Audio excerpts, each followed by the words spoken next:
हरि ओम हरि ओम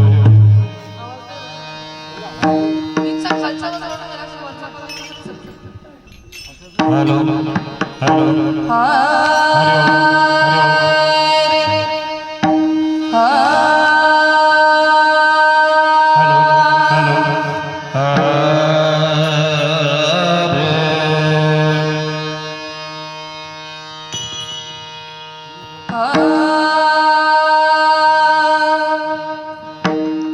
हरि जय जय Ram Krishna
Hari Hari Om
hello hello Hari Om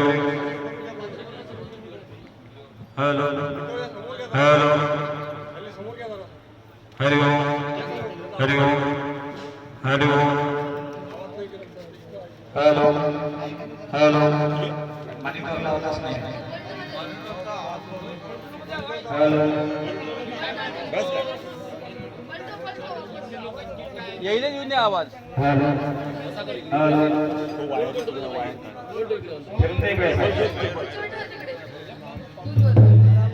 hello hello Hari Om Hari Om check check hello hello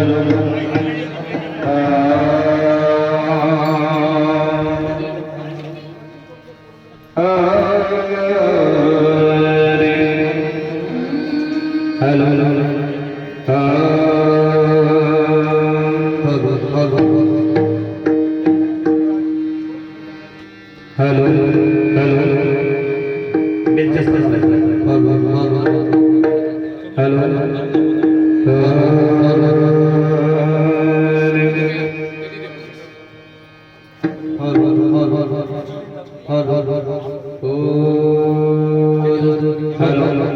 hello Hari Om Hari Om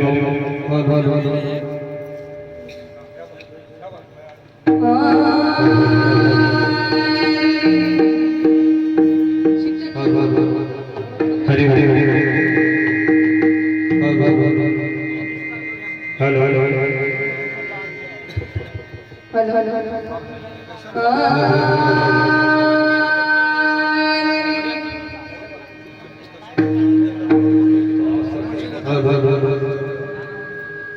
hello hello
Hare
बरोबर आहे. आम्ही तिकडे बाहेर आले म्हणतो एकदम सायलेंट आवाज ठेवा आपण इथं कामच नाही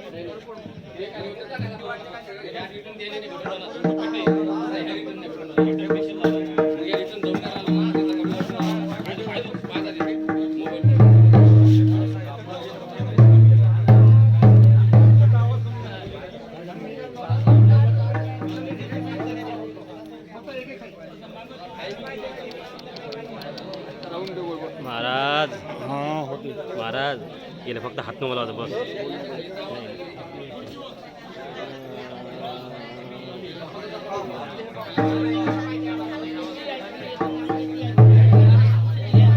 हो प्रायमरी शाळा थांबून ठेव थोडा वेळ. थांबत नाही बंद होत डायरेक्ट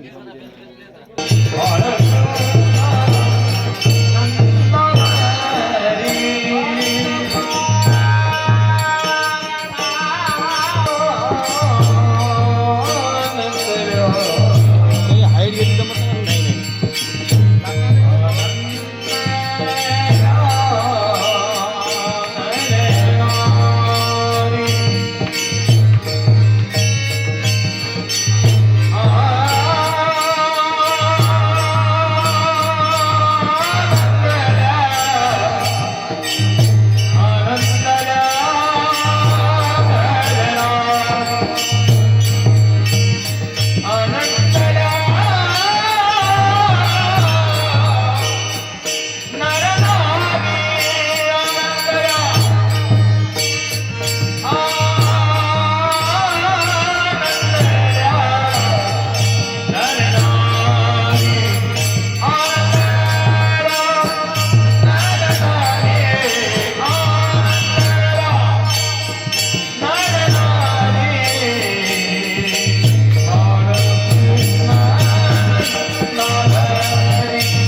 गाणे बाळकृष्णानंदा घरी आनंद देणारे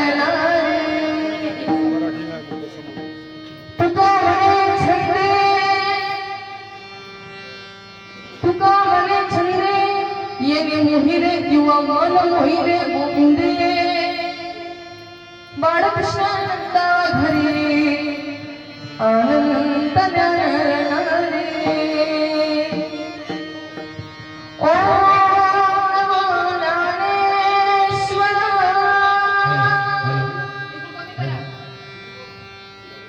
ओ ज्ञानेश्वरा करुणाकरा दयाळा तुमचा पावन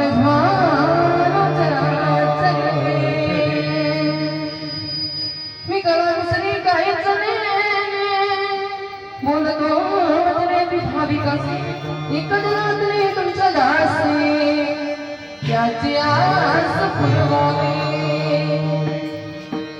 श्री गजानन मूर्ती साक्षात प्रेम स्वरूपिण गौरी शंकर दयावते भास्कर वंदे पुन्हा मनोजवं मारुततुल्यवेगं जितेन्द्रियं बुद्धिमत्तावरिष्ठं वातात्मजानरमुख्यं श्रीरामदूतं शरणं प्रपद्ये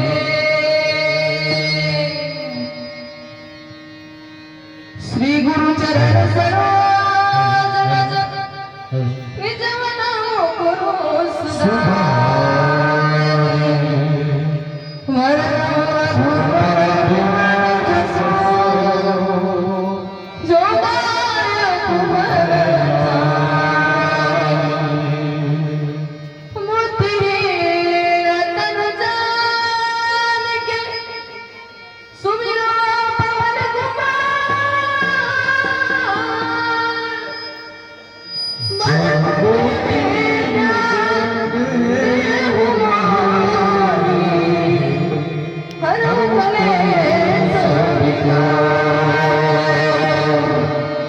जिथे ज्ञान विज्ञान संजीव होते जिथे योग विकेस सामर्थ्य येते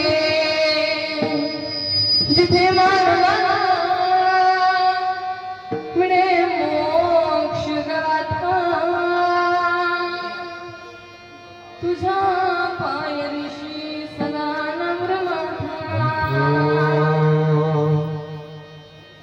नवे अश्वत्थ वृक्षासनाने जिथे वेद ओवी सवे वेद झाले तुझा सप्तशपा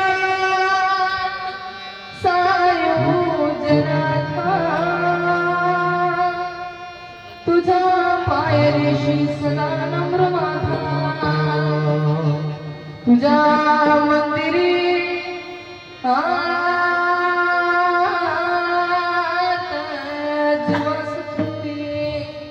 तुझ्या दर्शनी लोक स्वांद घेती श्रुती धन्य झाला तुझे गीत गाता तुझ्या पायरीशी सदा नम्र माथा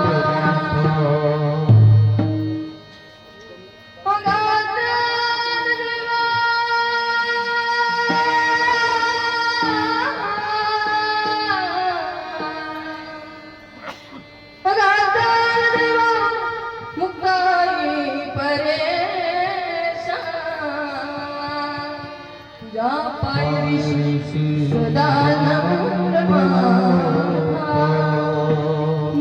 जयाचे किया स्मरण होय सगळ विद्येचे अधिकरण तेच बंधू श्री चरण ते श्री गुरूंचे ते नमस्कार आता विठ्ठल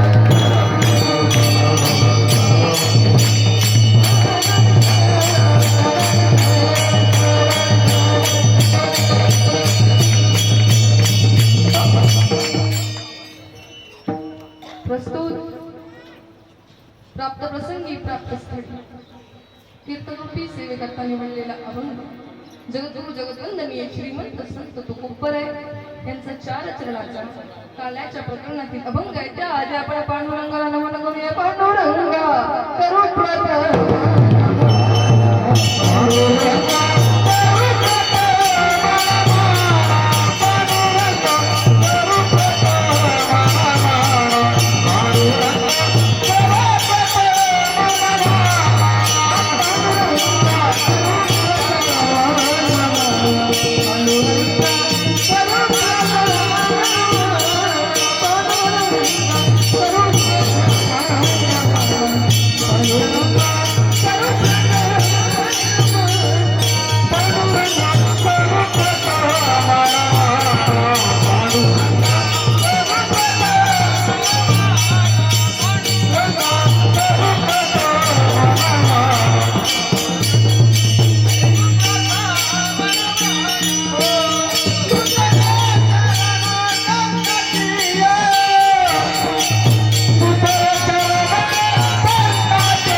पांडुरंगाला वंदन करून नमन करून तसेच इथे माझ्या साथीला असलेले मुकुंदाचार्य हरिभक्त परायण ससनकर महाराजची त्यानंतर आमचे गुरुवर्य हरिभक्त परायण गायनाचार्य नेवारे महाराज यांना मी वंदन करते. त्यानंतर आमचे विनेकरी बुवा हरिभक्त परायण ठाकरे महाराज यांना मी वंदन करते. त्यानंतर आमचे गायक मंडळी हरिभक्त परायण खोटकर महाराजजी, माझे वडील हरिभक्त परायण तिरमारे महाराजजी,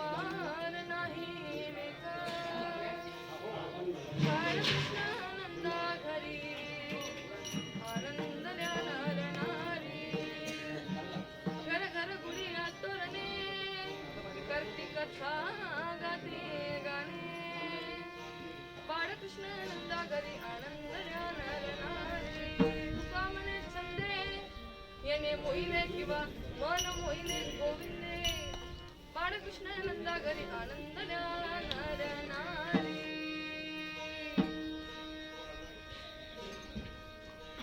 प्रथम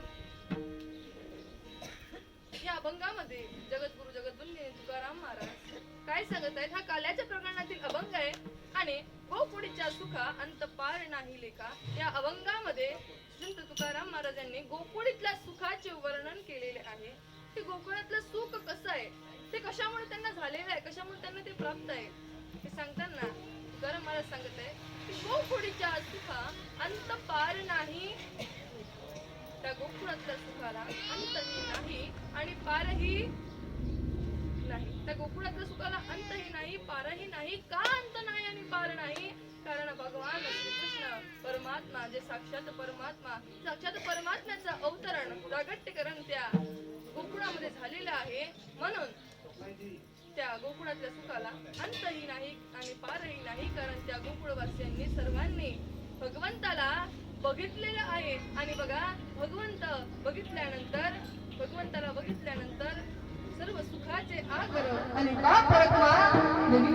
भगवंताला बघितल्यानंतर सर्वांना असं सुख झालेलं आहे की त्या सुखाला अंतही नाही आणि पारही नाही. मग त्याला अंतही नाही, पारही नाही, तिथे आनंद झालेला आहे.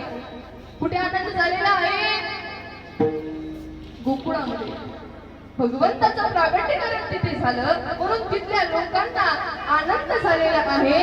आणि काय म्हणतात दुसऱ्या चरणामध्ये, बाळकृष्ण नंदा घरी आणि आनंदल्या नर. मग त्यांना आनंद झाला. मग आनंद झाला तर मग त्यांनी काय केलं तर आनंद झाला. आता आपल्याला मुलगा झाला तर आपण काय करतो, पेढे वाटतो, डीजे लावून डीजे समोर नाचतो. आपला आनंद साजरा करण्याचा काय म्हणते आपण ज्याप्रमाणे आपला आनंद साजरा करतो तो कशाप्रमाणे करतो, डीजे लावून. म्हणजे तसं झालं का नाही, त्यांनी गुढ्या उभारल्या, भजने गायली, आपल्यासारख्या कथा केल्या, कीर्तने केले. घर घर गुढिया तोरणे करती कथा गाती गाणे. आणि यानंतर तुकाराम महाराज सांगत आहे की म्हणे मी पण ते सुख उपभोगण्याकरिता गोकुळामध्ये मी पण होतो म्हणे. आणि असताना त्या सुखाचेच वर्णन करताना आणि भगवंताचे मुख मला पाहिल्यानंतर मला असं वाटतं म्हणे की तुका म्हणे छंदे आणि मन होईने त्या भगवंताकडे जसं मी पाहिलं म्हणे, भगवंताला जसं काही मी बघितलं म्हणे, त्या भगवंताने माझं मन हे मोहून घेतलेलं आहे. अशा प्रकारे या अभंगाचा थोडक्यात असा भावार्थ होतो. विस्तारित भावार्थ, अल्पबुद्धीप्रमाणे यथामती येता अवकाश जशी भगवंताची इच्छा होईल तशी करण्याचा प्रयत्न करते. तुम्ही ते गोड करून घ्या अशी विनंती करते, आग्रहाची विनंती करते आणि माझ्या कीर्तनाला सुरुवात करते. विठ्ठला विठ्ठला.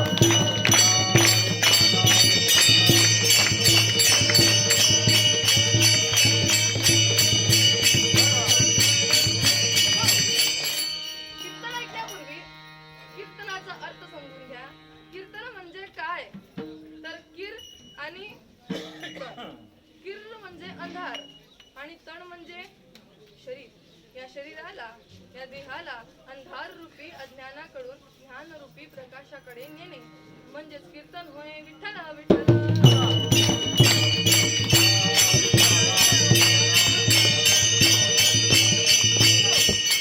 इथे काय आहे आज, काय आहे आपण या काल्याच्या प्रसंगाकरिता इथे जमलेलो आहोत. म्हणजे बघा, काल्याचं कीर्तन म्हणजे समारोपाचं कीर्तन. बघा, कार्यक्रम 1 दिवसाचा असो, 2 दिवसाचा असो, 3 दिवसाचा असो, 7 दिवसाचा असो, 1 महिन्याचा असो, 1 वर्षाचा असो, तो कार्यक्रम कितीकही दिवसाचा असो, वारकरी संप्रदायामध्ये जोपर्यंत त्या काल्याची सांगता करत नाही, त्या काल्याची आपण सांगता करत नाही, तोपर्यंत तो कार्यक्रम पूर्णत्वास गेला असं आपण म्हणणार नाही. आता सांगत्याचं कीर्तन म्हणजे हे काल्याचं कीर्तन म्हणजे समारोपाचं कीर्तन. महाराज तुम्ही म्हणाल मग आता समारोपाचं कीर्तन आणि बाकीचे कीर्तन सारखेच वेगळे असतात का? हो, वेगवेगळे असतात. कारण या काल्याच्या कीर्तनामध्ये बंधन असतात. या काल्याच्या कीर्तनामध्ये फक्त भगवंताचंच चरित्र. कोणत्या भगवंताचं? भगवान श्रीकृष्णाचं. आणि कुठलं तर मथुरेत काय केलं ते आपल्याला बघायचं नाही. भगवान श्रीकृष्णाने ज्या लीला गोकुळामध्ये केल्या ते आपल्याला बघायचंय. चरित्र ते उच्चारावे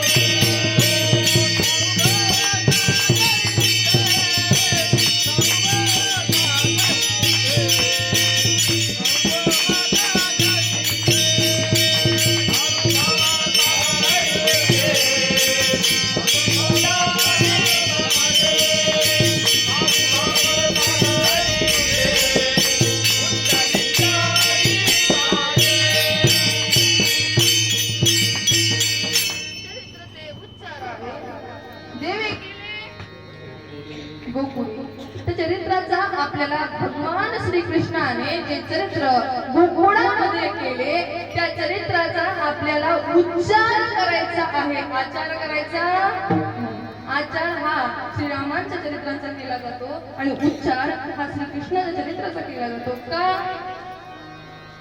कारण श्रीरामांसारखं जगणं हे सोपं आहे, पण श्रीकृष्णासारखं जगणं अत्यंत कठीण आहे महाराज. कारण ते भगवान श्रीकृष्ण आहे. किती बायका होतात त्यांना? 16,100.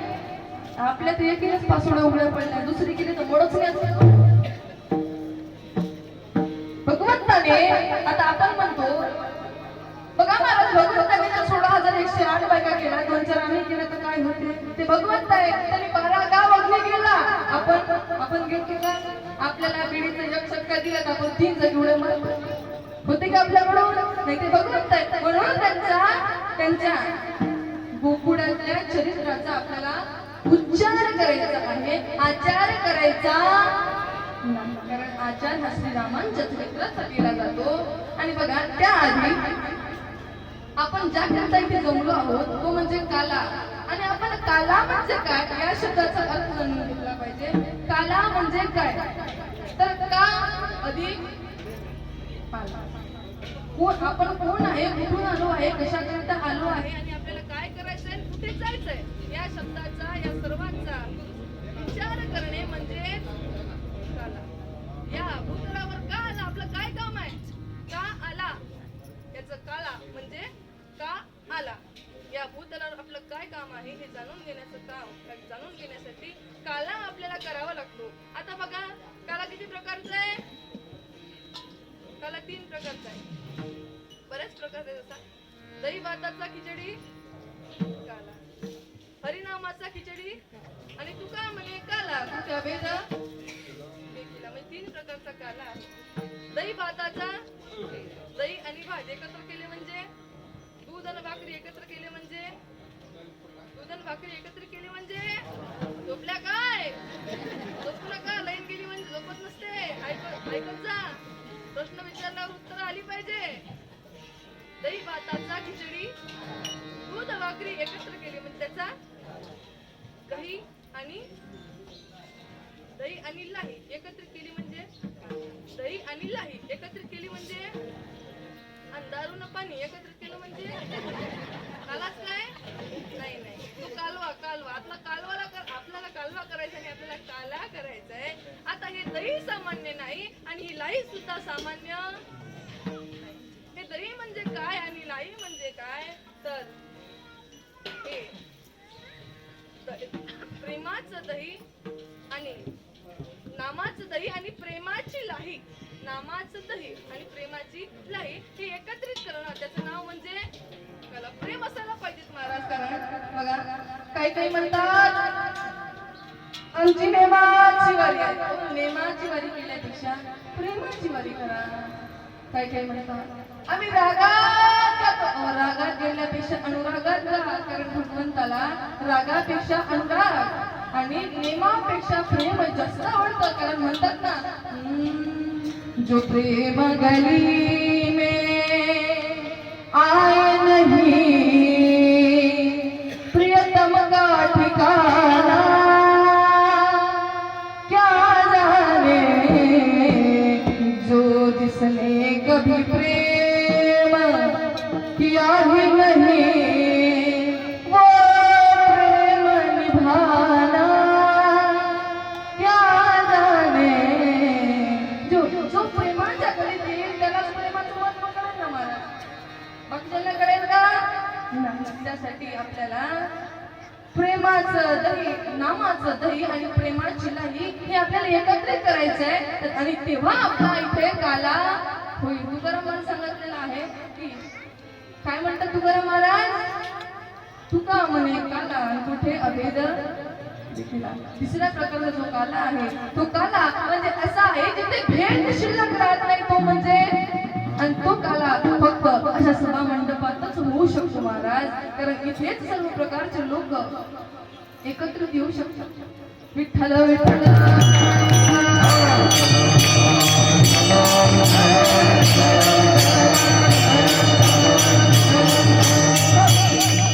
गोकुळच्या सुखा अंत पार नाही लेखा, बाळकृष्णानंदा घरी आनंद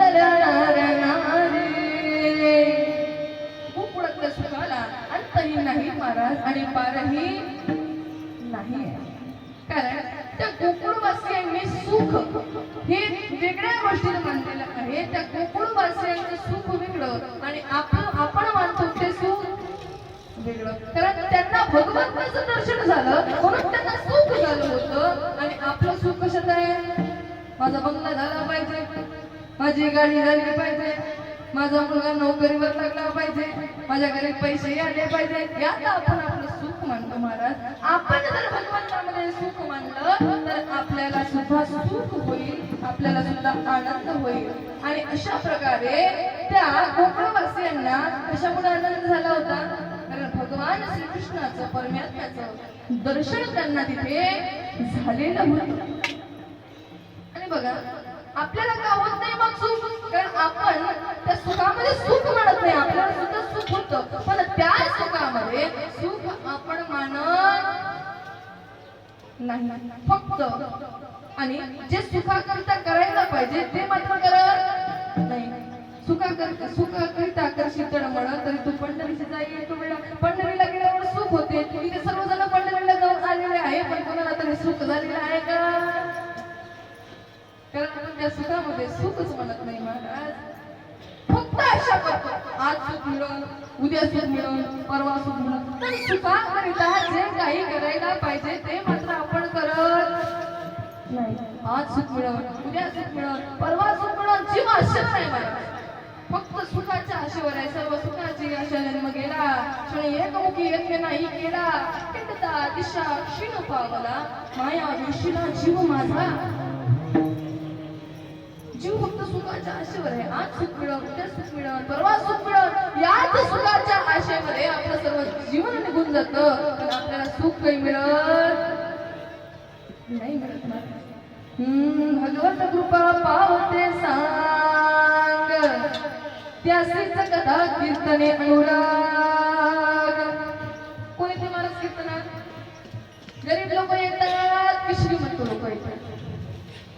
कोणी ते परमात्मा म्हणतो माझी कृपा त्यांच्या घरी वगैरे नाही आणि श्रीमंत म्हणून सुद्धा माझी कृपा त्यांच्यावर आहे. तोच या कथा कीर्तनात येतोय महाराज. कारण इथे येण्याकरता सुद्धा पुण्य लागते महाराज. कारण पुण्य घरी राहू देत नाही आणि पाप कीर्तनात येऊ देत नाही. पाप गेल्याची काय खून आणि नाही पालटले अवगुण. अंगात अवगुण गेले की समजून जायचं पाप गेलं. हात दाखवू नये आणि भविष्य पाहू नये. आपले भविष्य आपल्याच हातामध्ये. कीर्तनात जाऊन बसावं वाटत असेल समजून त्याचं पाप गेलंय. गाणे भगवंताचं नाव घेऊ वाटत असेल समजून त्याचं पाप गेलंय. हाताने टाळी वाजवायला वाटत असेल समजून त्याचं पाप गेलंय. कीर्तनात जाऊन बसावं वाटत असेल, भागवतात जाऊन बसावं वाटत असेल समजून त्याचं पाप गेलंय. मंदिरात जावं वाटत असेल समजून त्याचं पाप गेलंय. पण मंदिरात पण जायच्या वेळेस जायच्या वेळेस जर कोणाची चप्पल नाही वाटत असेल तर समजून त्याचं पाप शिल्लक आहे.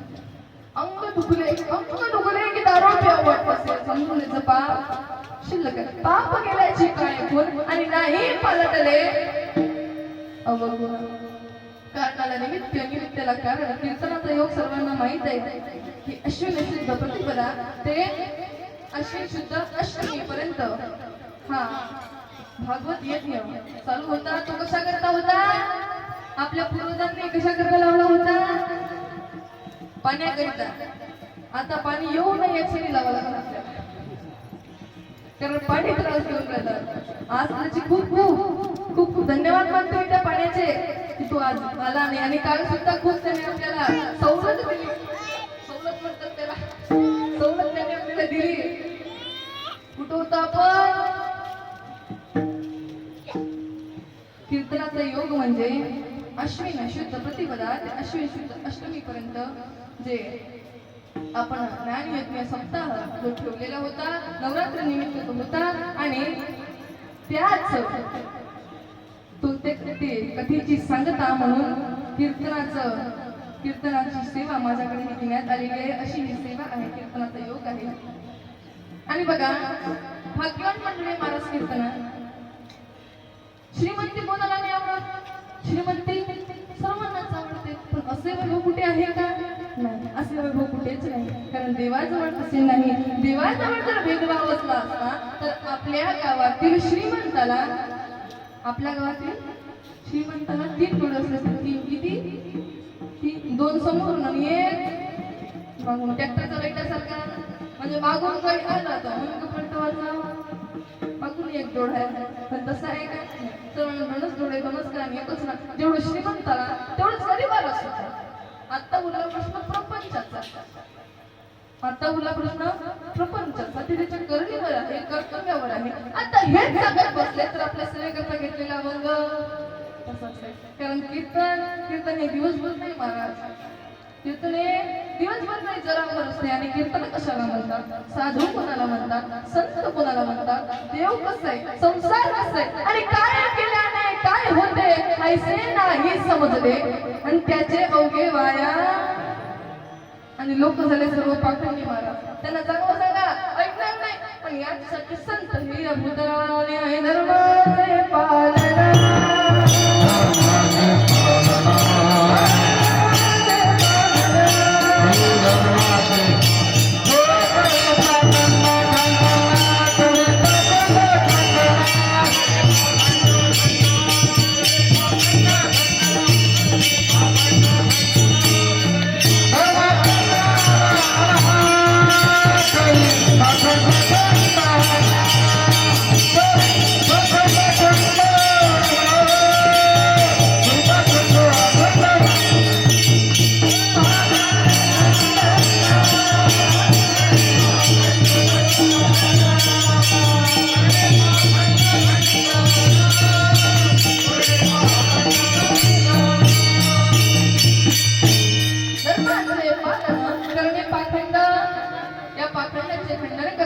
धर्माचे पालन करण्याकरता संत हे या भूतलावर आले आहे.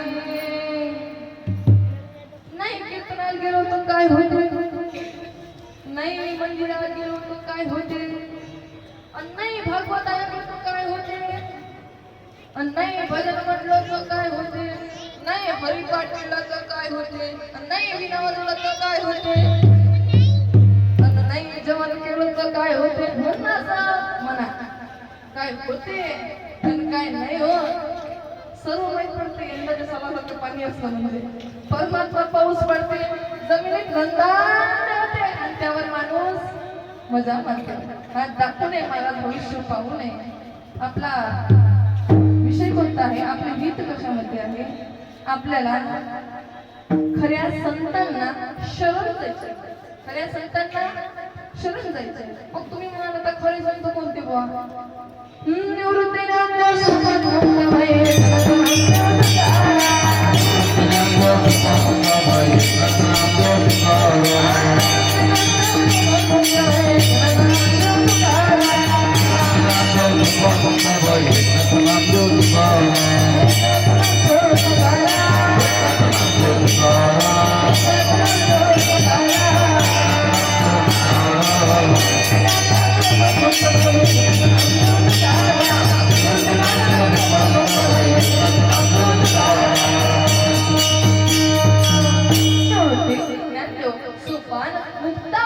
एकनाथ नामदेव तुकाराम हे खरे संत, राष्ट्रसंत गजानन महाराज, राष्ट्रसंत तुकडोजी महाराज, वैराग्य मूर्तीचे संत गाडगे महाराज हे खरे संत, ज्यांचा नाही अंत ते खरे संत.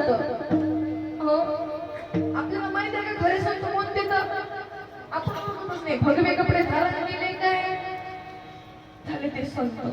संस्कृत बोलायला लागले काय झाले ते संत. संस्कृतचा जर विषय असेल संस्कृतचा तर आता महाराज माझे गुरुजी यांच्या समोर काही बोलावं नाही, कारण ते माझ्यापेक्षा कितीतरी पटीने म्हणजे माझी तुलना होऊ शकत नाही. तर आमचे येणूमध्ये यांना इतका अभ्यास आहे, इतका अभ्यास आहे. यांच्या समोर मी कीर्तन करणं म्हणजे लहानपण नाही का देवा मुंगी साखरे चारवा असं झालंय माझी घर.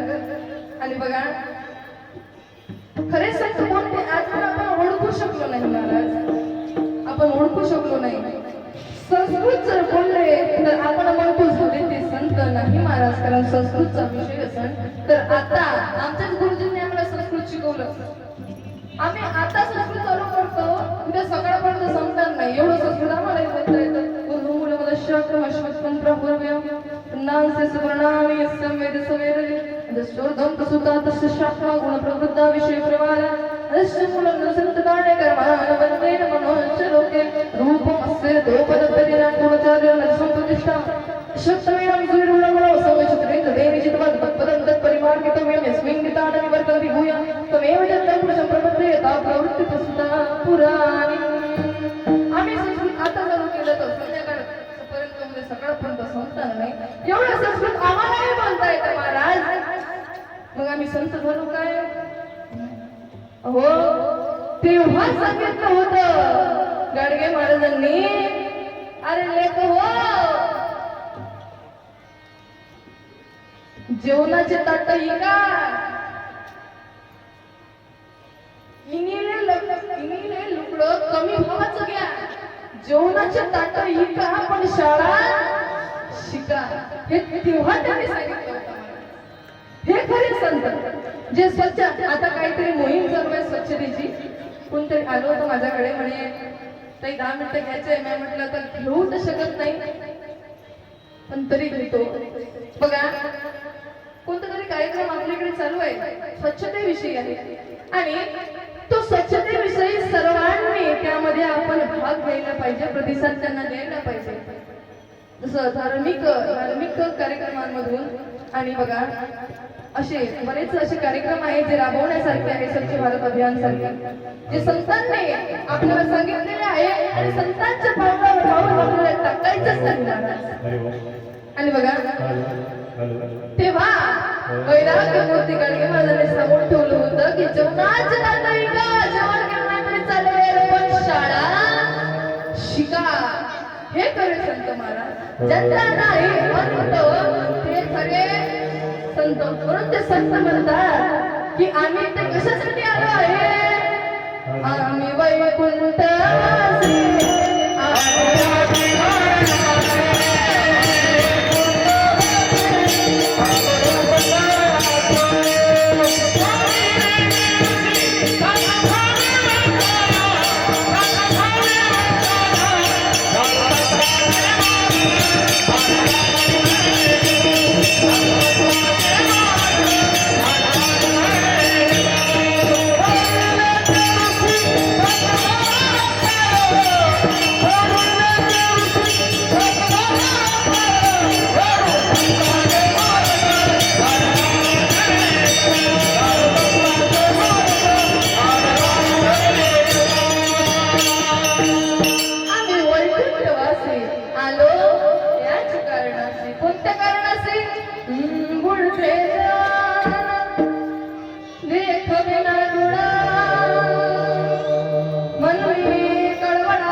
याच्यासाठी आम्ही या भूतलावर जन्म घेत आहोत.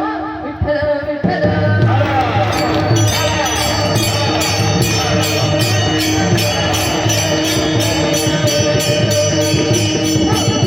आता मला सांगा महाराज जगामध्ये कोण आहे सुखी? कोण आहे सुखी?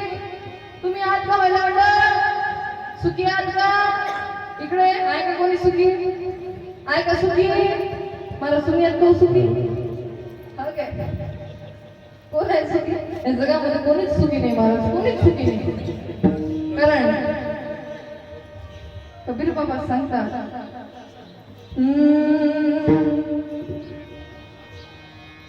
जो देखे दुखिया सुखिया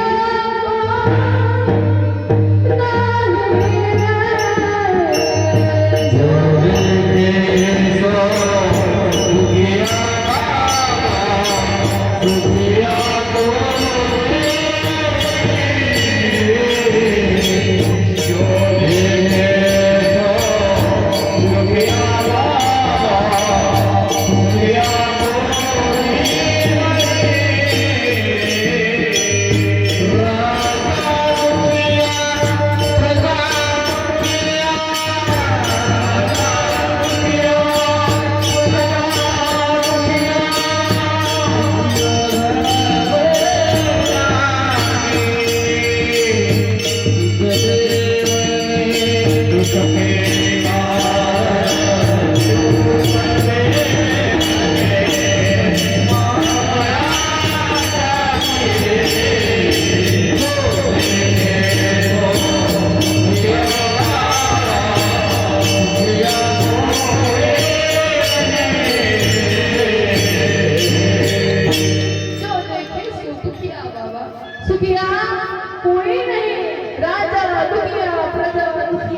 आहे आणि राजाची प्रजा सुद्धा दुःखी आहे. मग जगामध्ये कोण आहे सुखी? कोण आहे सुखी? आमच्या मते जगामध्ये दोनच आहे मला सुखी. इको कमी करा. आमच्या मते जगामध्ये दोनच आहे सुखी. किती? दोन. एक भजन करणारा सुखी, पहिला म्हणजे भजन करणारा सुखी आणि दुसरा म्हणजे निर्लज्ज सुखी. नाम आहे त्यांच्या मुखी आणि जगामध्ये तोच सुखी. पण कारण तुकाराम मला सुद्धा म्हणतात तेने आम्ही सुखी मना विठ्ठल विठ्ठल मुखी मना विठ्ठल विठ्ठल मुखी आम्ही तेने सुखी आणि मना विठ्ठल विठ्ठल मुखी. मग जगामध्ये किती सुखी?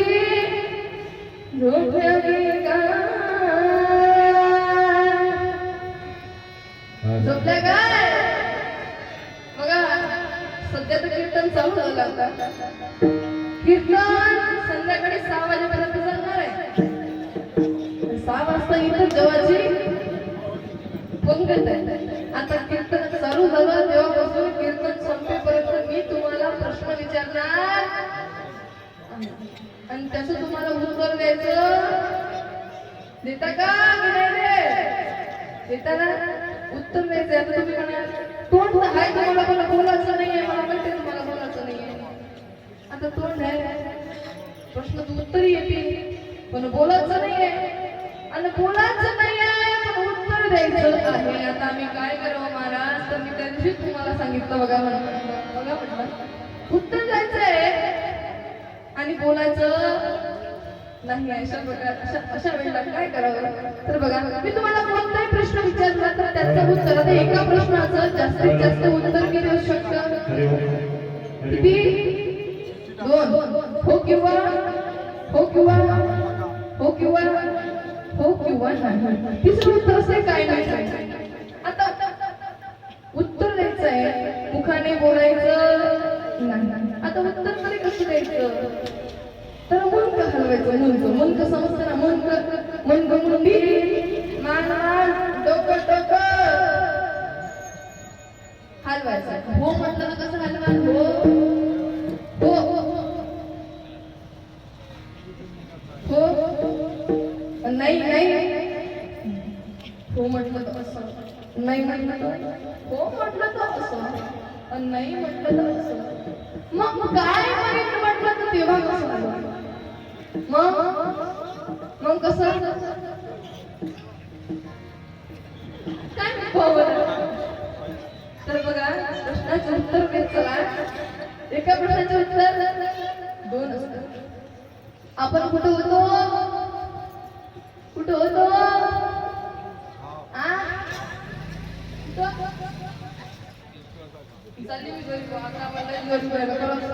ना बोलत तुम्ही, ना हसत, ना पाहत, ना झोपत, ना जात, ना काही ना काही. कुठं होतो आपण? जगामध्ये किती आहे सुखी? किती? 2 आहे सुखी. एक भजन करणारा सुखी आणि दुसरा निर्लज्ज सुखी. नाम आहे त्यांच्या मुखी आणि जगामध्ये तोच सुखी. पण आमचे ठाकरे महाराज म्हणतात, आमचे ठाकरे महाराज म्हणतात जगामध्ये 3 आहे. 3 किती? म्हटलं महाराज तिसरा कोणता सुखी? महाराज काय म्हणते? पहिला भजन म्हणणारा सुखी, बरोबर आहे. दुसरा आणि दुसरा निर्लज्ज सुखी, बरोबर. तिसरा म्हणतो महाराज काय म्हणते? तिसरा असा सुखी आहे म्हणते की ज्याची बायको मुकी, ज्याची बायको मुकी तो जगामध्ये सगळ्यात सुखी होती. विठ्ठल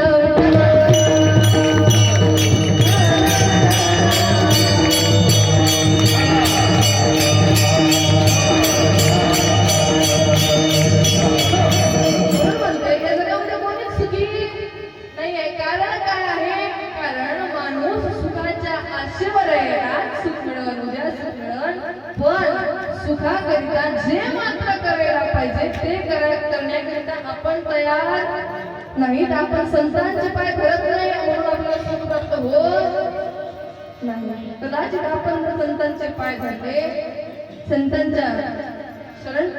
संतांना शरण गेलो तर कदाचित आपल्याला सुख हे प्राप्त होऊ शक्तिमान जीव कसा आहे हो, जीव कसा सुखाचा आश्रय आहे, तो कसा काय आहे ते समजून घेण्यासाठी एक छोटंसं दृष्टांत सांगते बघा. सांगितलेलं आहे मी कदाचित तुम्ही होते नाही होते की सुखाच्या आशेवर जीव कसा आहे आणि तो कसा जातो. बघा एका गावामध्ये एक कुंभार बोलत होते. कुंभार समजते ना, कुंभाराचं काम काय असतं, मडकी घडवणं आहे का तुमच्या गावात, मडकी घडवण्याचं. एक कुंभार होते आणि त्यांच्याकडे माती आणण्याचे साधन म्हणून 2 गाढव होते. किती? 2. आता म्हातारे बुवा होते, कुंभार बुवा, त्यांच्याकडून काम होत नव्हतं, खूप शरीर झालं होतं, काम होईन असं झालं होतं. त्यांनी विचार केला आता आपल्याकडून काम होत नाही, आता आपण काय करावं.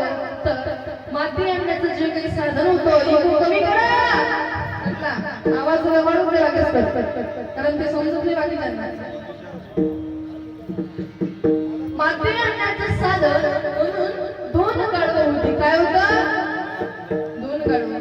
आता काम होत नव्हतं, त्याने विचार केला जे हे 2 गाढवं आहेत ते आपण बाजारात नेऊन विकून टाकायचे आणि त्यामध्ये जो मोबदला आपल्याला मिळेल त्या मोबदल्यामध्ये आपण सुखाने जीवन जगायचं. आता विचार केला, त्यावर विचार केला त्यांना विचार पडला आणि विचार पडल्यानंतर दोन्ही गाढवं घेऊन बाजारात गेले. कुठच्या? अंजनचिकीच्या, रावणगावच्या, त्याच्या गावच्या ते बाजारात गेले. आता बाजारात गेल्यानंतर दोन्ही गाढवं नेऊन उभे केली बाजारात आणि बाजारात उभे केल्यानंतर सकाळ झाली, सकाळची दुपार झाली, दुपारची संध्याकाळ झाली, संध्याकाळची रात्र झाली, पण सौदा काही पटत नव्हता. महाराज सौदा पटत नव्हता. त्याने विचार केला आता काय करावं. शेवटी 2 गाढवांसाठी 2 वेगवेगळे गिऱ्हाईक आले. त्यातला एक होता धोबी आणि दुसरा होता गारुडी. धोबी समजते? धोब्याचं काम काय असतं? कपडे धुण्याचं. आणि दुसरा होता गारुडी. गारुडी म्हणजे गारुड्याचा खेळ. आता जो कोणी पंढरपूरला गेला असेल आणि पंढरपूरला गेल्यावर रिंगणात गेला असेल त्या रिंगणात सगळ्यांना माहित आहे की गारुड्याचा खेळ म्हणजे कोणता खेळ असतो. तर ते 2 गाढवं, त्या 2 गाढवांकरिता 2 जे गिऱ्हाईक आले होते, एक होता धोबी आणि दुसरा होता गारुडी. आता 2 मालकांसोबत सौदा पटला आणि सौदा पटल्यानंतर ते दोन्ही गाढवं घेऊन ते दोघे जणी घरी गेले. आता घरी गेल्यानंतर इकडे असं झालं की कुंभारबा खूप खुश होते, चांगला मोबदला त्यांना मिळालेला होता, सुखाने ते आनंदाने जीवन जगू लागले. आणि जीवन जगत असताना तिकडे परिणाम असा झाला की 2 गाढवं वेगवेगळ्या ठिकाणी देण्यात आल्यामुळे दोघांचे कामही वेगवेगळे होते. आता धोब्याचं काम काय असतं? कपडे धुण्याचं. त्यातलं जे धोब्याचं गाढव होतं त्याला काम जास्त नव्हतं. असं काम म्हणजे असं होतं की वाळलेल्या कपड्याचं गाठोडं आपल्या पाठीवर द्यायचं आणि वाळलेल्या कपड्याचं ते गाठोडं घेऊन कुठे जायचं? गंगेच्या तीरावर आपल्या मालकासोबत. आता गंगेच्या तीरावर जायचं आणि मालक कपडे धुईपर्यंत, मालकाचे कपडे वाळेपर्यंत तिथंच त्या नदीच्या किनाऱ्यावर मस्त हिरवा टप चारायचं, मस्त चरायचं. आता त्या हिरव्या चाऱ्यानं त्या गाढवाची तब्येत अशी जमली होती की लंबी गुन्हेला रुंदी बरोबर क्षेत्रफळ सारखं अशी त्या गाढवाची तब्येत झाली होती. आणि अशी तब्येत झाल्यावर त्याला काही काम नव्हतं, कारण वाळलेलेच कपडे न्यायचे, वाळलेलेच कपडे आणायचे. गाढवाला काम जास्त पाहिजे असते आणि त्याला काम होतं कमी, त्यामुळेच त्या गाढवाची तब्येत अशी सुधारली होती. पण तिकडे गारुड्याच्या गाढवाची व्यथा फार वाईट होती महाराज. आणि अशी वाईट होती की त्याच्या मालकाचं काम असं होतं सकाळपासून संध्याकाळपर्यंत गावोगाव फिरून खेळ करायचं आणि खेळाकरता लागलेलं साहित्य जे असतं, खेळा, बांबू, पट्टी आणि अजून काही जे लागते ते सर्व बिऱ्हाड, आणि त्या बिऱ्हाडाने भागत नाही सर्व परिवार त्या गाढवासोबत. आणि तेवढ्यानेही भागत नाही तर त्या गारुड्याची मुलगी जिचं नाव होतं गंगी, ती सुद्धा त्या गाढवाच्या पाठीवर द्यायची. आणि एवढा मोठा भार घेऊन ते गाढव गावोगावी खेळ करण्याकरता फिरत होत. आता फिरत असताना फिरता एक दिवस असं झालं की योगायोगाने त्या गारुड्याचा खेळ हा त्या धोब्याच्या गावामध्ये आला. आता धोब्याच्या गावामध्ये आल्यानंतर खेळ चालू होण्याकरता तास दीड तास वेळ होता. आता वेळ होता तर त्या गारुड्याची पत्नी गारुड्याला म्हणू लागली, का हो गारुडे बुवा, एक काम का बरं करत नाही? हे जे गाढव आहे सकाळपासून संध्याकाळपर्यंत आपल्या सोबत इथेच असं फिरत राहतं, इतका मोठा भार घेऊन ते फिरतं, याला भूक लागली असेल, याला आपण चरण्याकरता सोडून देऊया. तेव्हा तो गारुडा म्हणून लागला, नाही नाही, याला जर आपण सोडून दिलं तर हे आपल्याला सोडून पडून जाईल. तेव्हा ती पत्नी म्हणाली, नाही, हा सोडून जाणार नाही. शेवटी पत्नी आहे, मला ऐका